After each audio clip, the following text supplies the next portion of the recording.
Siyakhuleka ke nabe bhedeli mathethe balithethena ngesinyembezi kuleke intondo lemnyama yakolikhasi umahamba faqaza njengentondo eqoshothe imfanje ke ngumdebe indawo nyina amaXhosa uhlambaza amakhansela zimnamathela ngibeza mnamathela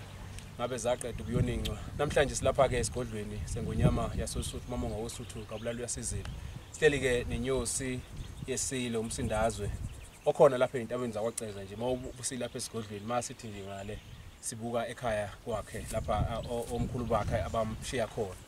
sizoxoxa ke namhlanje ngomlando njengoba sazi ukuthi ke kuphela iminyaka emibili ngonyama uMdlokhombane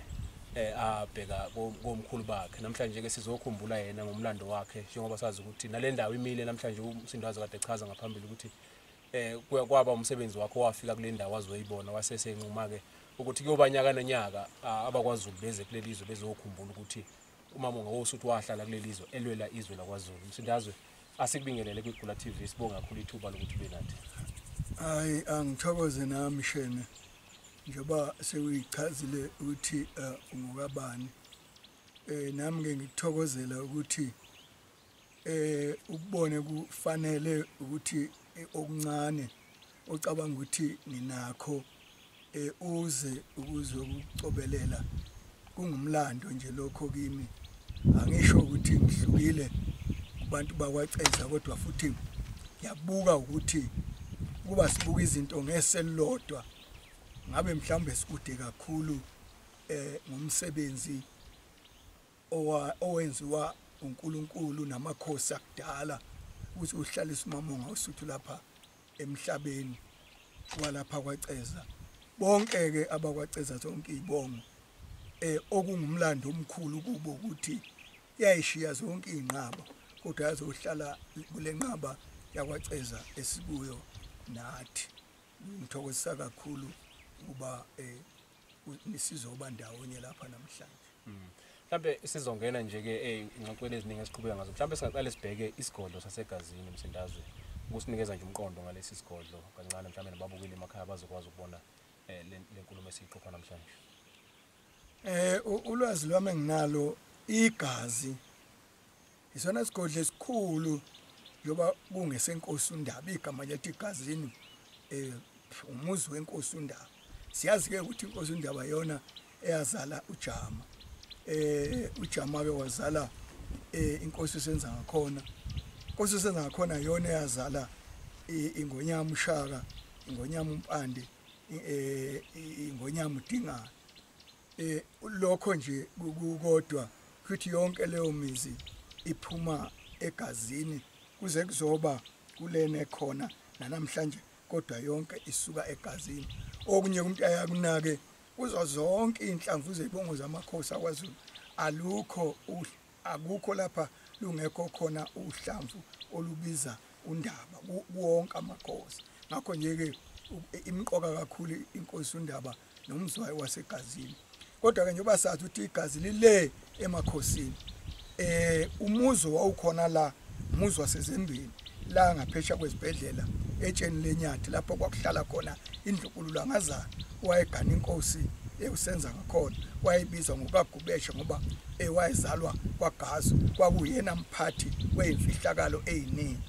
ukuba kuthiwa akedlulanga emhlabeni umntanakhe ngempi yaseNcome yayiphakathi kwengonyama uDingane kanye namabhunu ngabe kwakuyoqhubeka umuzi omkhulu kuyizebe kuzeke bese kuba segazini ngongabibikho komntwana ezembini kwabe sekulethwa kabantwana basegazini bazobheka lenqaba emva kokunqotshwa kukaBheje kanti yayiyobhekwa nguye umntwana wasesembini kuba wayekhona kwase kuthi ngokulethwa kwabasegazini la kwase kuthiwa kusegazini ngoba ingonyama uDingane isiletha abantwana basegazini okwaqhubeka kanjalo ke bekhona la kwaceza kuze kube namhlanje. Kulungile ke umsindazi mhlambe singasilapho singabuka indaba yokuthi ke mase sekufika umamonga woSuthu ezohlala lapha noma ke isimo izwe laKwaZulu sasibonakala sisimanzonzo ngenxa yezinto ezaziqhubeka sekufika kakhulukazi abamhlophe okuyibona babephazamisa izwe laKwaZulu. Ukufika kaMamonga ke sesuka emzini kaMnyamane ophisweni ezala efica abantwana basegazini mhlambe ke amabutha ahlala nawo ngesikhathi esefika la imaphamgado uqinisekisa ukuthi ngempela leli iqanda lengonyama alichoboki ngoba ukuchoboka kwalo kwakusho ukuthi ubukhosi bakwaZulu ngeke buye bube khona. Onke amabutho namadala ngaphambi kove ayesekhona uve kakhulukazi ababe senamandla kanjalo noFalaza wayesenamandla nembokode bomvuko yona yayintanga yenkosi uDinizulu kodwa nje onke amakhosi amabutho amakhosi amadala abakhona lapha ukuzobheka izinyane lamakhosi ma seliphumile ekushumayeleni ophisweni selizohlala lapha kwaCeza selisemgedeni bahlala ke balibheka ukuthiwa amaqhugwane lana aye lapha ngomfuziselo wala kwakuthi ke ntambama uphunywe kuwo kuyongenwa ehlathini kubasweke lapha eqhotsheni kuze kuthi ke kuseni ibikhani yehlake izobeka uhlangothi phansi iminyaka emibili lo muzi wasegazini nowasempangisweni nabanye babaquliswa babase bekhona abakomdlalo sini ngilabo kwase kuhlalwa lapha ehlathini kwaCeza kwaze ukufika ke lolo suku lokugcina lomhlaka 23 kwaNdunu kanti kwaphunywa lapha mhlaka 22 June ku1888 ngakho ke onke amabutho amadala ahlala lapha kodwa ke uthi kumlando kwathi mayisiphuma isiya kwaNdunu mhla ka22 kusela ko21 22 yathi ke nonke nenibadala okwakukhona bonke abayudloko ukukhona bonke nalabo abanye sengikhohlwa ibutho lapho yathi ke nesenibadala eningasenamandla ukufika kwaNdunu hambani niye kwaMandlakazi niyoyikhonzela niyodlukuhle mina ke Dinizulu sengizisa kumntwana waMandlakazi ukuba abulale mina okugcina bathi ke kwabalukhuni wonke amakhehla lawo vela engasenamandla ukuba xa inkosi sivalelisa kubo kodwa ke ngamandla kaNkuluNkulu ke yabuya iphila nabo yabafica bephila onke amabutho amadala indlondlo udloko ababesaphila impi yayinika imbokode bomvu intanga yayo intanga yayinkosi uDinizulu kwathi ke uFalaza wathi kunafalaza nengubo yami nine ngiyawufanana lapha engiyakho esho ke bethemba ngoba bayibambe etshaneni uFalaza ibona abayichithayo impi yasetshaneni bangaze bethi nangeshisi izwe la akwamkhiwa tosuwe ehlula osuwe ehlula iliphilelo impi elingaphika noFalaza lapha kwaMkhwana nangeshisi izwe la akwasiwehlo siwehlulo lonke amabutho siwahlula impi iliphilelo impi elingaphika noFalaza nangeshisi izwe la akwamkho ngalawo Falaza lela manqwazi abhemimpi izulu elifafazile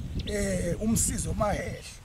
igeje insinansina lakho kaMsweli ngoFalaza labo kuyibona abamisa umntwana wakhe inkosi uDinizulu kuba ize ibuthathu ubukhosi yikho ke wathi mayisiya kwaNdunu wathi impingi nika nenambokode bomvu nabontanga yami wathi ke nina mbokode nina Falaza nengubo yami ngiyawufa lapha ngiyawufa khona. Kulungile siyabonga kakhulu saqhubeka kwiGula TV siyakwazi ukuthi ungakwenza ungasubscribe ukuze uzokwazi ukubona ke le nkulumo siqhubeka lesiya phambili.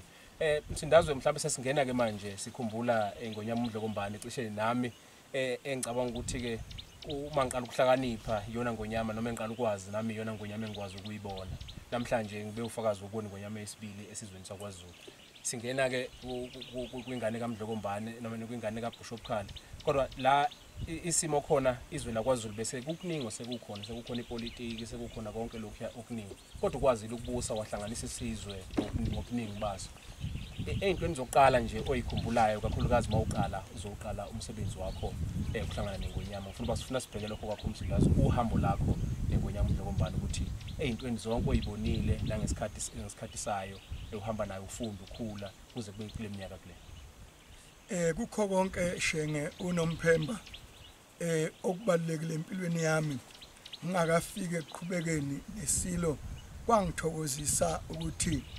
isilo uBishop Khali sake safika ekhaya ngisengumfana safika nje khwalala ngenzela ukuthi umuntu ezwe ukuthi lenzika engibe nayo yemvubelo ngayithatha ku safika khwalala ubaba washaya icilongo wakhomba inkabi yabulawa khona ebusuku kwathi qambe kuphela u30 minutes igazi lonke laselilapha eMdletshe bethi nje kuqhuma isibhamu eMdletsheni kukhona imoto ezikhanyisayo ngoba inkomo yabulawa nesibhamu khona ebusuku kwathi ke ngonyama mayibona labo abantu abasabizwa ngecilongo yathi awuMdletshe kusekhona abantu abasabizwa ngecilongo lapha egazini kusho uBishop Khali wathi ke cha sengiyake ngihlele nje ke ngibe nosuku engiyosangalo ke ngizobona laba bantu abasabizwa ngecilongo impela kwaphela insukwanyana kwezwakala ukuthi uBishop Khali useshila ukuthi ngolwesibili olithile ngiyobe ngifika lapho kwafika kungolwesibili lapha ekhaya emzini kaBaba mkhulu kwaze kwaba ngolwesithathu wazohamba ngolwesine lapha igazi laphelela khona lonke esezolibona kulapha ngaqala ukuzwa khona ubumnandi okukhulekela kwesilo kukhuleka amabutho kulapha engaqala khona ukuzwa ubunandi bokuthi ngizwe insizwa izihuba amahubo onke kulapha engezwe khona ubunandi ngibona ibutho liphuma lizotheza lapha insizwa luphethe ukhuni ngalulodwa ngalodwa kodwa zayibekelela inkuni kwaba inqwaba okwaze kwaphela inyanga impela ezintathu zibaswa lezo nkuni lapha ya eMdletsheni ngakho ke kwaba into enkulu kimi ukubona lewo mkhosi yonke indawo lena angikhulumi ngesuka ngihlale ngisho phesheya ogedleni cishe ngisho phesheya emncongweni babephelele lapha ekhaya eMdletsheni ubaba ubonga amakhosi uhutshwa amahubo ukhuleka ngajabula ke ukufunda leyo nto futhi yaba nkulu ke enhlizweni yami okwathi ke noma ke sekuphuma umntwana unonhlahle yogana ubaba wahamba nami ngambona kahle kuBishop Khali ngoba lapha ekhaya ngangamboni sasifika selishonile sisendlini siphuma nenkomo ekuseni siyokwelusa sizwe ke ngoba selusele eduze ke ukhulekwa kwenziwa konke kodwa kuBishop Khali ngaqala ukumbona kanti sengigcina mhla ekhipha umntwana nonhlahla eyogana ngakho ke ngaqala lapho ukuthanda nokubuka ukuthi endlunkulu kuvulelwe wonke umuntu awubuzwa ukuthi ungwaphi wena endlunkulu mawusungaphakathi nje endlunkulu ngisho ukudla ninikwa nje ukudla akukho umuntu ukuthi uyonikwa wangakubo ngoba bonke abantu abenkosi ngayifunda yonke leyo mpilo ngaleso sikhathi nalapha ke ngonyama isiganwa uBhejani eseganwa uNdlunkulu wokuqala uMadlamini ngangikho saqhubeka kusekule yeGula TV sinomsindazo ke njengoba ngishilo Inyosi yeSilo umnumzane Buzetsheni Mdletshe wakhona lapha kwaceza sihleli ke naye namhlanje sixoxa ngendaba enkulu yomlando njengoba sikhumbula uMdlokambane isilo sethu esisibonile emhleni yethu sabona izinto eziningi eziyakwazi ukusifundisa isizwe nezinto azenzela isizwe khuluma enza ukubona yena mina nje mhlawumbe emsindazo nami ukuhlephulele okuncane uqala kwami esinye ukuhlangana noMdlokambane nombona nje ngelinye ilanga wayevula umsakazo lo umphakathi okwanongoma so ngaba nethuba lokuqala uba umsakazi owahlala noMdlokambane ngiyazi abasakazi abaningi azabalithole lelo thuba nami kwaba into yokuqala ngithe mase emva kwaleso sigameko noma kwaleso leso sigameko nje ngaba nokubuza ukuyibuza ukuthi hawo mina abakithi abekho abakho umlando ngasondela ngempela kuningi engakufundayo ukuthi nabo kwaButhelezi baba neqhaza elingakana abalibambayo ebukhosini bakwaZulu ngasuka lapho aze ngibuye ngijike emuva kuze kube namhlanje ukuthandeni izinto zakwaZulu sindazo kuloko sikhumbula ke namhlanje uMdlokambane ngokwazi ukuthi ube inkosi ngempela esizweni ethandwe kakhulu kubonakele nangesikhathi akho uthamba ngaso ukuthi ngempela izwe lakwaZulu ngaphandle kokukhusa lo impela kuyangithokozisa ukuzwa lokho phela nami ngangikhona mhla yovula isiteshi sakwanongoma FM njoba kodwa ke bengiselapha bengifisa ukuyithatha lapha ekuthenini ukuba khona kwami igano uNdlunkulu uMadlamini kokuqala kwaba into ebalulekile ngoba singasho ukuthi ibuse isikhathi eside sibe amashumi neminyaka ewunayini kodwa mina ngithi phela kusukela ngawo u1969 isigano vele yona yayisiganelwa ukuthatha isihlalo singakusho nje singananazi ukuthi ukuqala kwayo ukubusa kwaqala ngaye u1969 noma ke u1970 usho ngamazwe aphelele iwahlanganisile amashumi amahlanu eminyaka esesihlalweni. Kodwa ke ngibuyele lapha ke izinto eziningi engazibuka ekuthatheni kwengonyama isihlalo yakhombisa ukuthanda imfundo, yazakha izikole, yakhonza ukulima,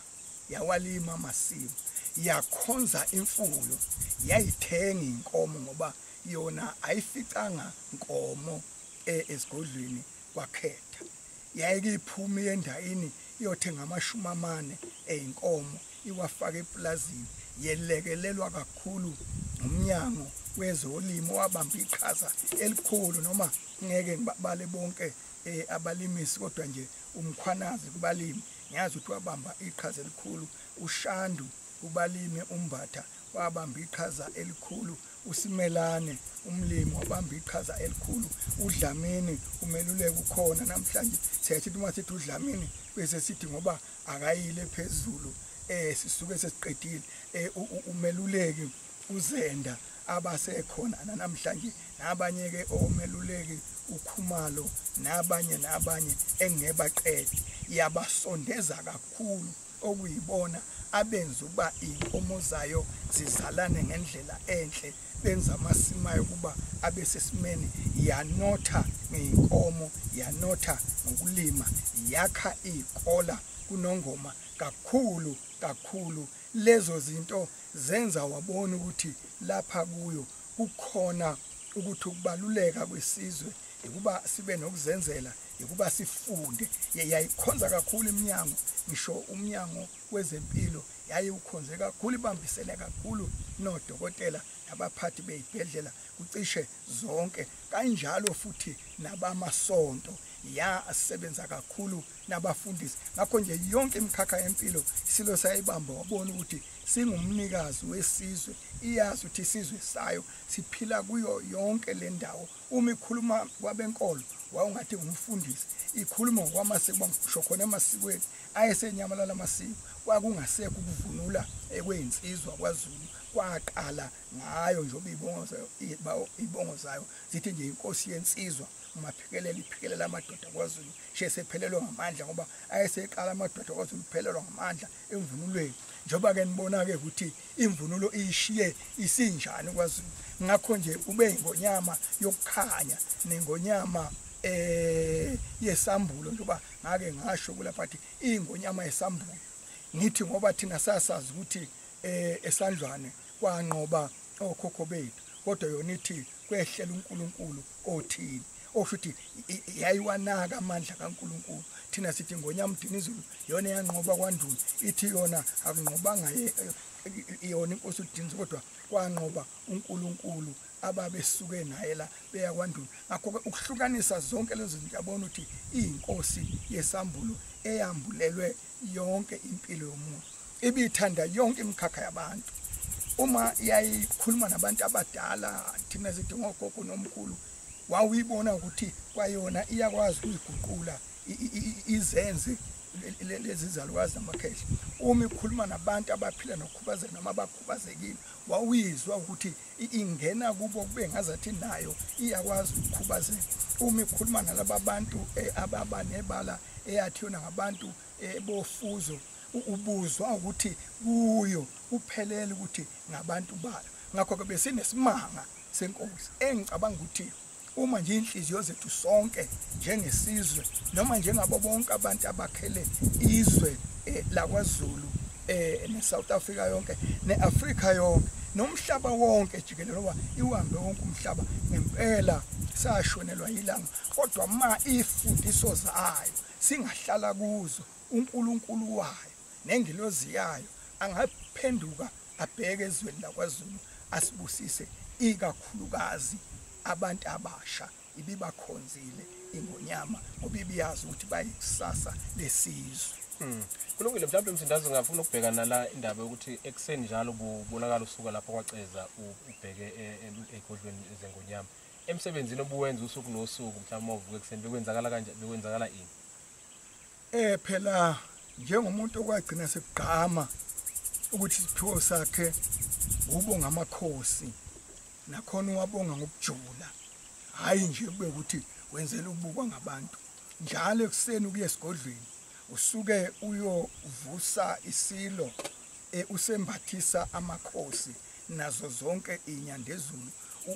uwona mthandazo wakwaZulu uthandazela ubukhosi uthandazela isizwe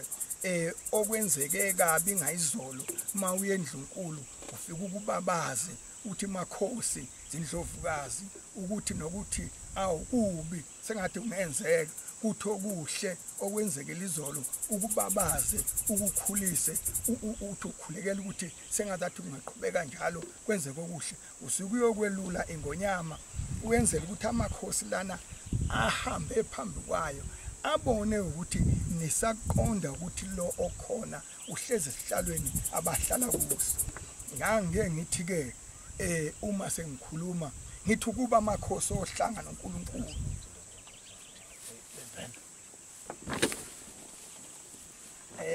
noma kodwa mhlawumbe usungayilalisa phansi sekukhona ukuthi ke yabonakala ukuthi ikhona ngoba nakho umoya oyiphazamisayo kwake kube khona ukuthi mawusukhuluma laphana uthi mawusubonga uthi ukuba amakhosi nani indlovukazi nomdali wadezulu nomhlaba wayengathandi kube ingonyama eubheja nahlala esihlalweni wayengeke ahlale ngisho insuku ezimbili kodwa ke kusho ukuthi usuku nosuku usuke efakazela ukuthi uNkulunkulu wadala amakhosi neindlovukazi namakhosi nenyandezulu zonke zamemukela njengokuthi nguye oyinkosi ngakho ke yonke leminyaka ibikugcinile ukuthi inkosi ngokwasendlunkulu ikugcina ukuthi inkosi yesizwe futhi ikugcinile ukuthi ngale kwakho kodwa indoda yomndeni wayo lapho khona abantwana abazelwe yiyo lapho khona ondlunkulu abagane yona uma ngifika lokho nje ngikhumbula isigameko esikhulu sokulimala kaNdlunkulu mathe lapha embelebeleni nabanye nezinye ingane zasisilo kubalwa nenkosazana yayo yakwadla amahlahla umuntu wamsibusile okwathi ngakusasa ondlunkulu laba bonke beyoyibona bafakwe emotweni eyodwa okuyikhumbanyana lapha beyogibela indizo ophongolo lapha ke aba imoto eyaphaphalaza endleleni kwacishe kwayisibhicongo nje ofanti babacishe bafakanyekana okwathi ke nxa sekuthiwa sekwenzeke lokho sebese sibhedlela isibikelo ngikhona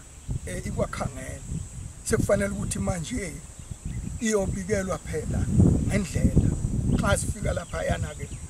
ahleleka amadoda khona ugwala inyosi khona ugwala induna umgqubela ugwala inyosi lona umathambo ngikhona namakhono onke amadoda manje ke siya lapha yanga ukuthi siyocela ukuthi ngoba isiye esibhedlela lapha emarumeni lapho uNdlunkulu bekhona eBenedictine kwanongoma enhlizweni zethu kukhona ukuthi hayi khona akufanele ukuba iye ayikithumele thina ke siyobona wathi nje mayethu ugwala uvula umlomo esholoko yathi uthini zingane zabantu leziyana limele lapha ngahlala ngayo kuyibona wahlehla ugwala bahlehla bonke lapha iyabheja yabomfu esigodlweni kwakhangela ngathi mangiyibheka nje ayisekuteni injengontuli laphana ngabona emakhaleni sekuphambana umlilo obomvu ngophela mayesiwavula amakhala wawubona lapha ekugcineni kwamakhala amehlo ngabe ngisawabona noma asezi intuza senjani kodwa nje kwafika othi nje cha ungabe nisiyayesaba khona isinje ngathi nje bayede yathi nje ukungibheka ngathi silo noma ke silo siya esibhedlela kodwa ungcono ke siyoqala esigodlweni kwakhethe singaphumeli lapha kwakhangela lapha osekufikele khona umbili kusho uma ngiyiqala ukwenza kwaba sengazathi kwafika ukuthi nje awu lo muntu ongathi emncane senginje sekubaleka bonke abadala abekhane ekhuluma ayibangisaba nagama kodwa yathi nje cha khona ngizawuya kwanongoma ngihamba ngemoto yakwahulumeni KZN noma sengikhohle ukuthi yaye ubani yayimpofanyana yayisingena ku BMW nami ngangena kule khorolanyana soli eyelo nobaba uGwala ngadonsa phambili akukabikho tiyela usiko wakhangela ngiyithela ngeyintuli wazothi nxa ngithi qhamu enqangiphilile ngase ngifika nje ngena umgwaqo ngiyibukisa kwakhetha le yami ngashaya amahazard ngangithi izofika idlule uhule iyesibhedlela kwathi mayiqhamuka yayisishaya indicate ngase sidonsa sasawungena ngokhetha umthandana afike sabonga egcikeni yayisithi asihambe izawusilandela sahamba kanti sisala ikhumbula konke nemhlabeni kodwa ke ngiyakukho ngiyalapha ekuthenini kwathi nxa ifika lapha nisibabona bonke ondlunkulu kwathi kundlunkulu omdala wakwakhetha okwakuthanda ukubazima ukulimala kwakhe bemfaka endaweni yakhe yedwa yagcina nje ithi uphi undlunkulu wakwakhetha yaphela khona lapho kwasiza ke ukuthi sekwenzeka lokho sekusendaweni efihlekile lapha emagumbini asebebekwe khona ondlunkulu akwazike amanesi nodokotela ukuyiphuthuma ukwazi ukuthi yethukile komplethi yona yayibona ukuthi ayisamboni yena ngoba esethule uma ke ucabanga wenza ngifike kuleso sigaba uma ucabanga ukuba yaya ke kulesi yasikhathi nje kuse ndawonye nje lapha na ku-OPD besahlenga ondlunkulu kwakuyoba njani kunalokho kuba kwathi yizi sifika sebegeziwe sebebekwe kahle ngokungabona undlunkulu kodwa yaphelelwa ngamandla engisho ukuthi angikwazi nami okwathi angithi ayingaphumeli lapha kufikele khona umbiko kwangazathi akukhona ekhaya kanti kusesigodlweni kwakhangela amakani ngathi ayiye kwakhetha nangempela haya kwakhetha ke yaphuma isiphumela khona engicabanga ukuthi ke noma yalulama kwaba yilokho ba kwakunjalo ngiyasikhumbula ke leso sigameko saba sibi kakhulu kodwa ke ngenhlahla ondlunkulu balulama baphila bonke laba abane ngoba kwakundlunkulu wakwakhetha kungwakwadla amahlahla kungwakwalinda uzulu kungwasenyokeni ababe lapha ukhetha ke undlunkulu uDlamini ngoba mawukhuluma ngendlunkulu yeSilo awusho ukuthi nguka uthi uDlamini umbiza ngoka mawumbiza ngoyise omzalayo bese kuba undlunkulu ke uMathi kube undlunkulu uNdlovu kube undlunkulu uMchizi ngoba umntana enkosi wayengekho undlunkulu uMathe uyena owayelimele laba kabane babeyobona undlunkulu uMathe kwamba isigameko esikhuluke leso kodwa futhi umuntu wayibone ngonyama ukuthi iphiwe ukubekezela unyaka owawukhuni kakhulu lo Msendazo sibuye sibheke mhlawumbe kuleli side lokuthi ke ekhambeni kwayo emazweni njengoba ubuhamba nayo futhi ukuthi la izoqhamuka khona bekuzakola ngawe oqala usumemeza usukhuleka emakhosini ohlanga uchaza lokho mhlawumbe manje semazweni bimukelwa kanjani ngabantu bomhlaba emazweni wonke niwahambe nayo ngiqala ukuhamba nayo siye America ngoba yayihamba nayo umntana enkosi ngaze ngabuya kwathi mangixoxa ngathi hey indlela engibone abantu baphesheya ingonyama bayithanda ngayo elinye ilanga baya kuyithatha asikuphinda siyibone ayikho into ebibaluleka njengokuthi lapha ingonyama yakhona ibifikwe inikwe inhlonipho yalelozwe enkulu emangalisayo lapha yanje eAmerica esasifakwe ndawonye kulezi imoto okuthiwa ngamalimozina othi mawungena ngaphakathi bengazathi usendlini kude kwamatafula kukhona yonke into sasingeniswa nje sonke nayo ihlala endaweni yayo nomntana enkosi nathi sonke ikakhulukazi sasibandawo into enkulu baze bayinika inkululeko yedolobha eMiami lapho esaqala khona iyonikezwe osomabhizinisi bonke baseAfrika idificate laba ababephumelela kwaba into enkulu sedlula lapho eMiami kulelo dolobha la khona saya eSouth Carolina lapha eyacelwa khona ukuba nje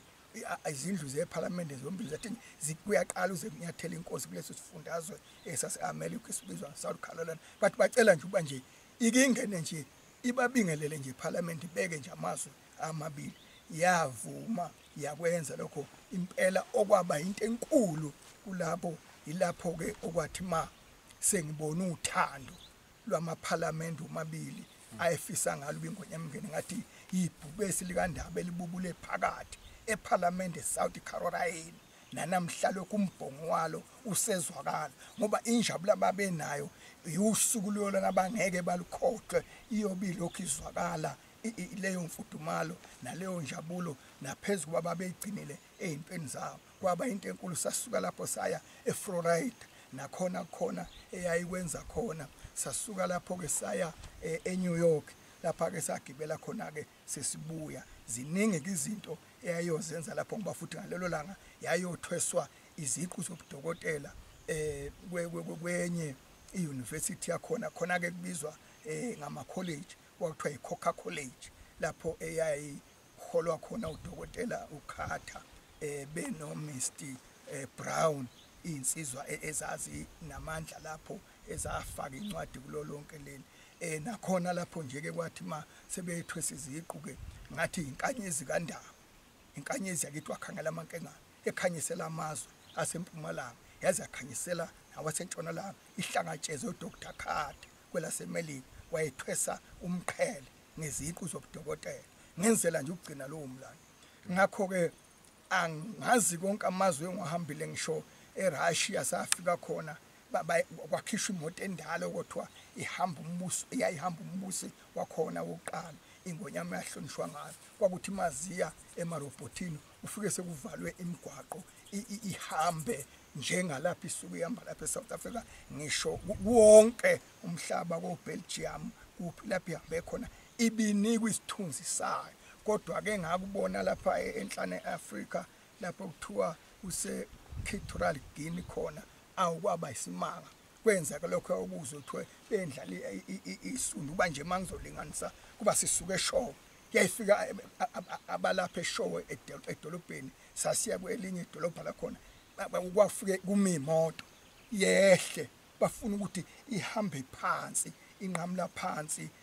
edolobheni abantu bendlela amasundu abanye bawenze abanjenge frame lendlu bawamisa ngapha hlangana phezulu lana amade iphume phansi kwawo ibingelela abantu amadolobha amathathu kwakhani ofika kwelesine le yanhlonipho engayibona lapha yana eEquatorial Guinea yamangalisa. Mthinda siyabonga kakhulu ukuthi usihlephulele lapho kodwa futhi siphinde sibuke lapho ihleli nabantwana bayo ke ngonyama isekhaya nje njengoba uvezile ukuthi ibinazo zonke lezi zinto kubonga inkosi endlunkulu uma iphinde futhi ibinkosi esizweni sayo kodwa futhi ibiphinde bengubaba umnumzane nje wekhaya kulelo side lelo ibi kanjani ke ngoba uyibonile kuzo zonke lezo igaba Msindazi. Mina ngiqale ukuyibona ingonyama zisencane asemancane amazinyanayo azakhula indlela ebithanda ngayo umndeni wayo ngisho ndlunkulu abayiganile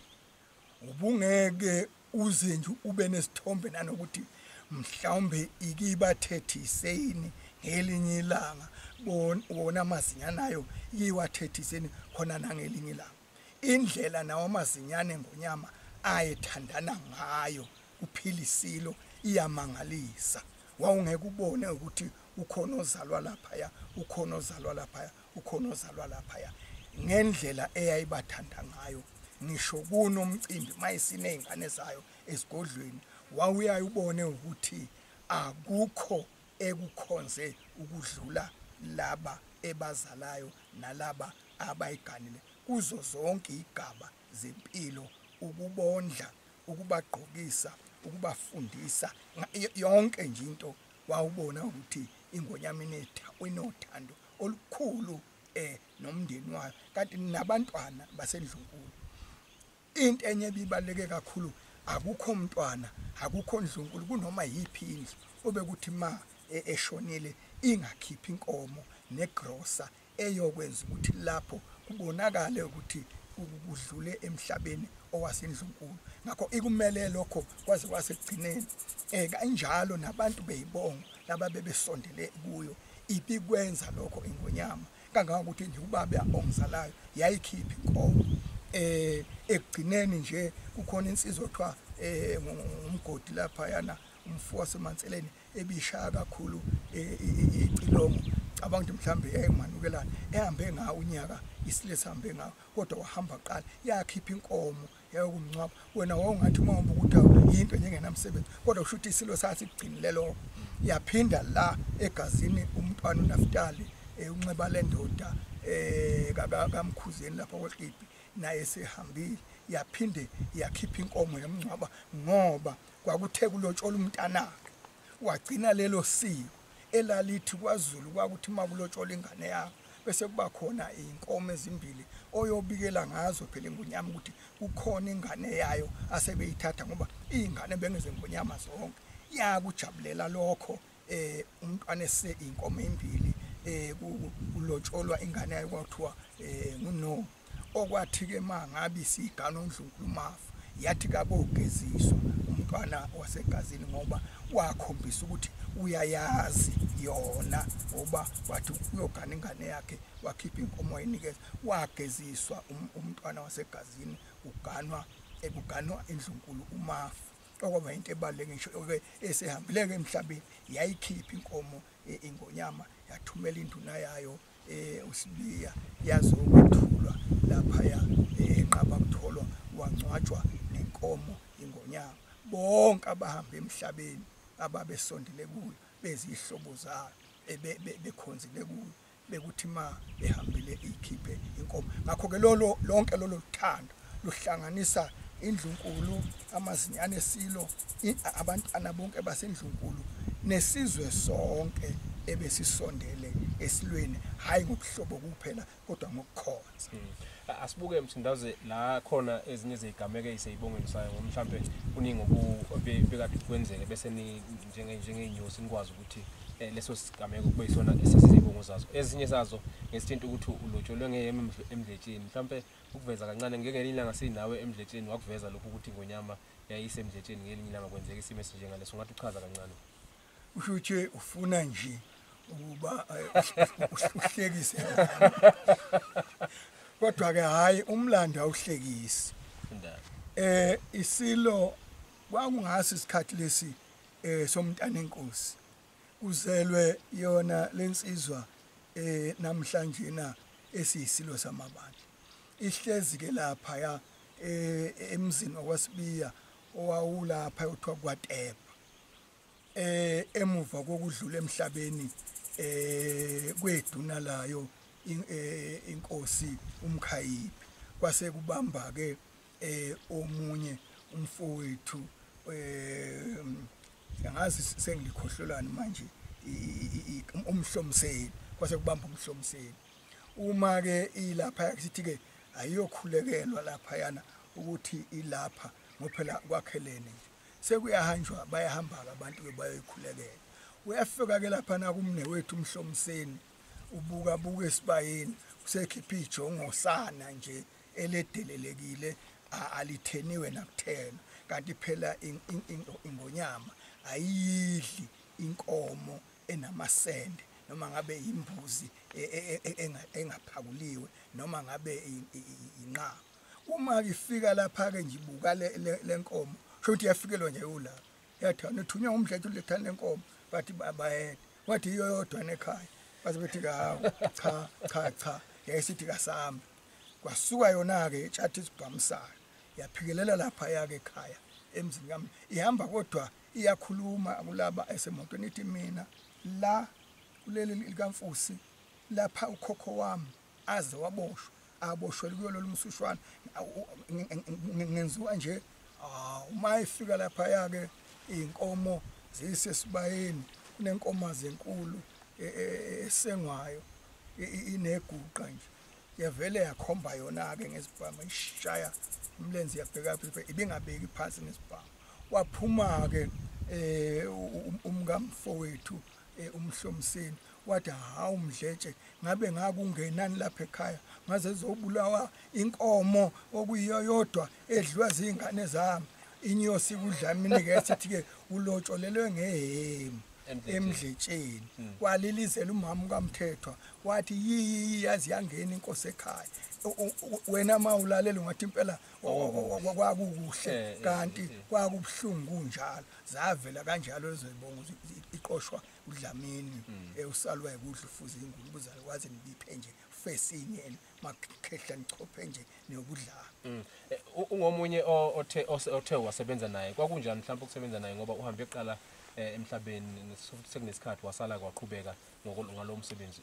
wokubonga. Kwakumnandi kakhulu ukusebenza noDlamini ngoba uDlamini uyena owaye nekhono elisheshayo elokuqopha izibongo. Kwakuthi uHlamvu aseliqophile angitshene ngoba wayekhonze kakhulu ubaba ongizalayo. Okuningi uma ngibona ukuthi lude liyongehlula ngangilubhala phansi. Ingakho bengicisha izibongo zakhe zonke iningi ngilandelanise ngangokusho kwakhe. Ngangithuka ngifaka nje lo lwahlamvu nalo kwakukahle kakhulu ukusebenza noDlamini. Kodwa kokagcina muva nje ke kanti ke sekusho ukuthi sekuyukukhula kodwa wayesedla kakhulu nje amankwe bevungela ilanga abenolaka kodwa akukho ukuxabana okwake kwabakhulu impela kuye. Ngathi nje sasebenza kahle noDlamini nobaba uGwala sasebenza kahle noXabhashi uXulu sasebenza kahle Inyosi engisebenze nazo noNtombela walapha kwaDabhazi usekhona namanje insizwa ezayike izibonga sasebenza kahle nomncwanga lo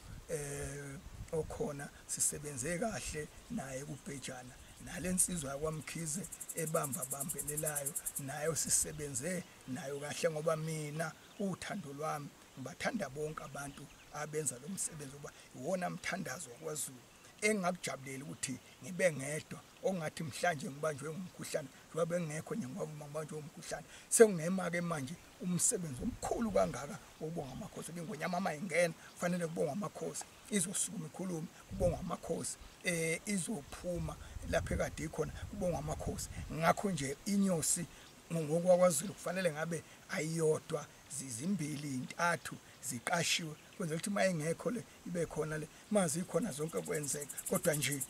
uyena umuntu obaluleke kwaZulu obonga amakhosi hayi uMdletshe Inyosi ebonga amakhosi uma ngabe yakwabani uma beyakwabani uba iwona mthandazo wakwaZulu iyona nto eletha amandla ohlezi esihlalweni sobukhosi noletha amandla esizweni sonke sobukhosi kwaZulu ba kufanele makubonga amakhosi uyiqoqe nawe ukuze umukele lo mthandazo kungathi kubonga amakhosi ubuthi kuyadlalwa. Kulungile mhlawumbe ke sesizophetha msindazwe kungaba ukubheka nje ke mhlawumbe sekukonke kakhulukazi ke engeke nguzwe uma sixoxa kakhulukazi einkundleni zokuxhumana abantu abaningi abasha beqonda ubukhosi bakwaZulu kodwa abanye baye besebenzisa ipolitiki kakhulu bese bekhumbula ukuthi kamuva nje ngonyama iye yaveza ukuthi ubukhosi ibona babukhona kuqala ipolitiki ingakafiki amasonto engakafiki ubukhosi bakwaZulu ibona babukhona kodwa namhlanje abantu abasha uthola ukuthi sebasebenzisa ipolitiki kakhulu begcine bekhohlwa ukuthi umongo okuyiwona yilaba bafela lo mhlabathi esikuwo namhlanje. Ngicabanga ukuthi lapho indaba ende nendaba ebaluleke kakhulu. Ngathi ngelinye ilanga sikwenye ikhozi sino professor cishe le kwakhona nowaseZambia ngakhuluma ukuthi iAfrika eyobukhosi ngokwendalo kaNkulunkulu kodwa iAfrika mayisiguqukela embusweni ewawomengameli wezwe yabi sisuka esizikithini sayo nasesibusisweni sayo ngoba umengameli kamzalo omunye umengameli kodwa ingonyama izala enye ingonyama noma inkosi izala enye inkosi noma ungabiza ukuthini ungathi hosi noma ungathi khumkani kodwa ikhumkani izala enye ikhumkani ukuthi umoya wobukhosi uqhubeka uphila esizweni kusukela lapha sadabuka khona kuze kuye lapha esaphela khona ngakho ke kodwa ngokuphendukezelwa ngabamhlophe bezoqola izwe lethu lapha eAfrika sayitshena thina ukuthi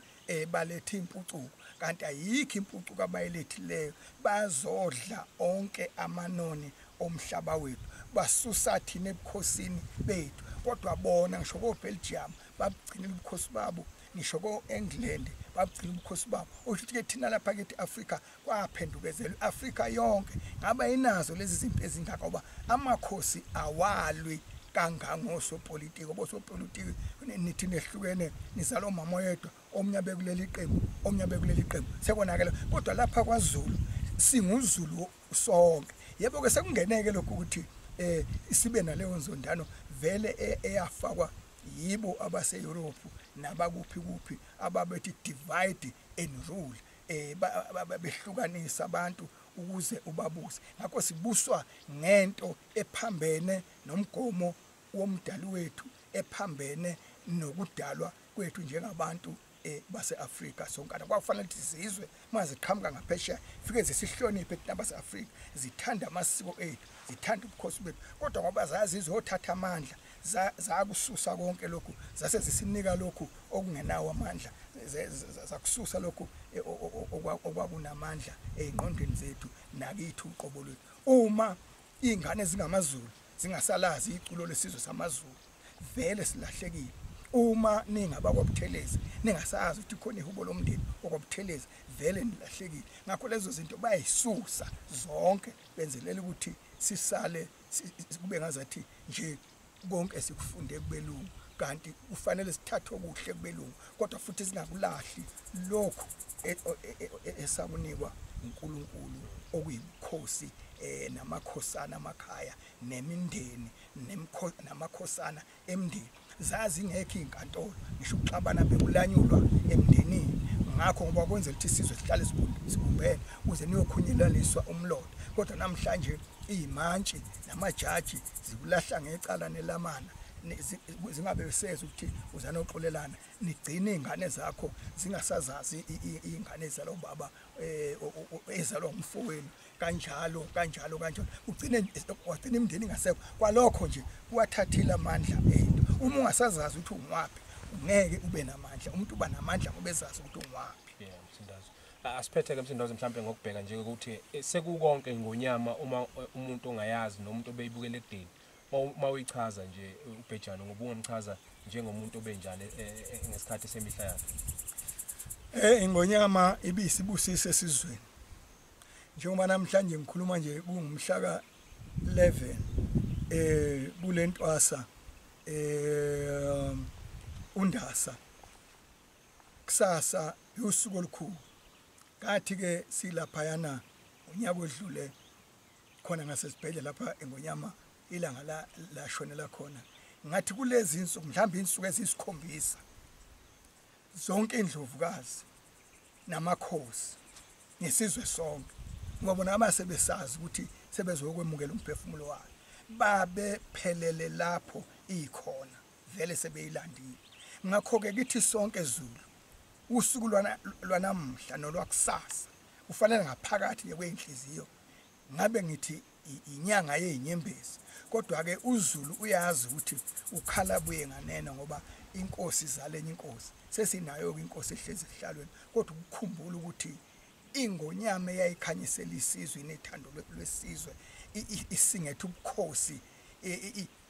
isithunzi sayo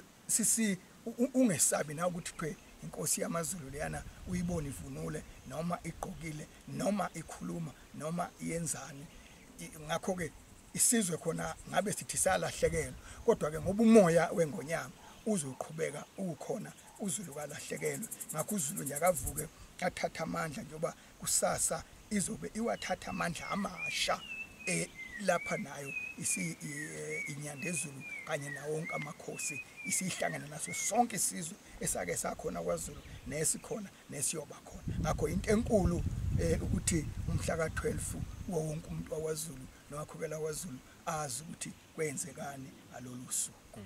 Mhlawumbe ke njengoba siphetha Msindazo singafisa ukubheka ukuthi ekusukeni manje mhlawumbe ongakubheka nje ukuthi kubantu njengoba isigaba esisha lesi enye ingonyama isikhona ehlalweni, ongakusho nje kubantu bakwaZulu abazoqhubeka bebheke besingathi ubukhosi bebheke isizwe, ikuphi umlayezo ongabashiya nawo sesivala ba? Njengoba isilo singumnikazi wemndeni yonke noyise wesizwe sonke, kodwa futhi singeke sikhohlwe ukuthi ikhona indlu yeSilo esimzalayo ongondlunkulu wegane ingonyama ongabantwana njengoba namhlanje kuseyiwa amazinyane bonke abazalwa yiSilo uBhejane sekungabantwana benkosi. Kufanele sibe noqondo kodwa nje ukuthi ubunye esibushiyelwe ingonyama ekhotheme kufanele sibugcine nakule. Ukuhlonipha besihlonipha ngakho ingonyama ekhotheme kufanele sikwenze nakule, njengoba obaba mkhulu nobaba sababona ingonyama ekhotheme bekwa incane ino 23 weminyaka kodwa bayigaqela bayihlonipha. Ngakho ke ukuhlonipha ohlezi esihlalweni awuhloniphi yena nje ubuso bakhe, kodwa uhlonipha isihlalo, ngoba njengoba kuthiwa iNgonyama iyilanga ikhothe ekuthiwa lishonile ezulu, uma isibekiwe kuthiwa liphumule ezulu. Ngakho ayikho la njengoba sila, kodwa ikhona ngomoya wamakhosi onke lana ehlezi esihlalweni sawo, ngoba aseyindaweni zonke. Okulesi sihlalo akalali ebusuku nemini, ngoba amakhosi ahlezi esihlalweni sawo awalele, namabutha okhokho bakhe awalele, nesizwe sawo okhokho bakhe asilele. Ngakho nje umoya wethu ufanele uhlale ubheke njalo esihlalweni, ukuze uNkulunkulu lesi sihlala sibusisa kwasemandulo akwazi ukuqhubeka esibusisa njengesizwe samaZulu. Nabo-ke abasha ngiyabafisela ukuthi mina bazinike isikhathi, kodwa ngicabanga ukuthi izintombi zakwaZulu zikhombisile ukuthi noma ngathiwa isenanhlonipho, kodwa nje ukuthi ziphume emakhaya ziqoke ukuyolala emathendeni lina noma linjani, zithwala ugobogobolo lomhlanga kusuka phansi zikhuphuka ngomathuthuva road umgwaqo wasenyokeni ziyobeka umhlanga esigodlweni ngaphakathi. Lolo luthando lusho into enkulu. Ngakho singakujabulela ukuthi nakwabasha abazinsizwa abangabafana babe nalo lolu thando izintombi ezinalo kanjalo. Nomama nje beNgonyama ishiye isimise amabutho abalulekile amqoka, yibutho lezinsizwa, yibutho lomama, yibutho lezintombi, zimbali zesizwe, isiphithiphithi, umkhumbi wempi kaZulu. Lezi igaba zontathu zibalulekile. Khumbula nje ukuthi ngonyaka wokugcina ilapha yana kwaDukuza yake yaphakamisa umntwana waphinda ngene ngo2019, yasithi ake kukhetheka abaphethe ihlangu yababeka la, yathi omama bavunule kahle yababeka la, yathi intombi evunule kahle yayibeka la, yasithi indaba ezide nanku umsebenzi esengwenzile. Kanti impela umntwana isimshiya nomthwalo ukuthi ngiyahamba, kodwa nakho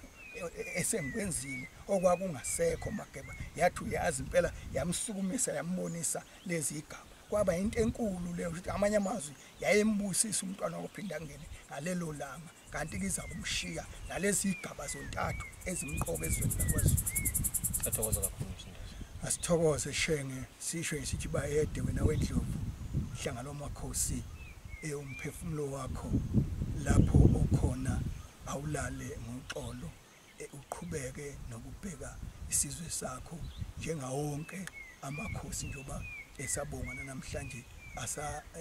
asasibhekile isizwe sawo. Nayo iNgonyama siyazi ukuthi iyobusa kuze kube phakade, ngoba ngeke kuphele ukuthi leli elikaBhejana phuma esiqiwini kade bekuvalele bayede hlanga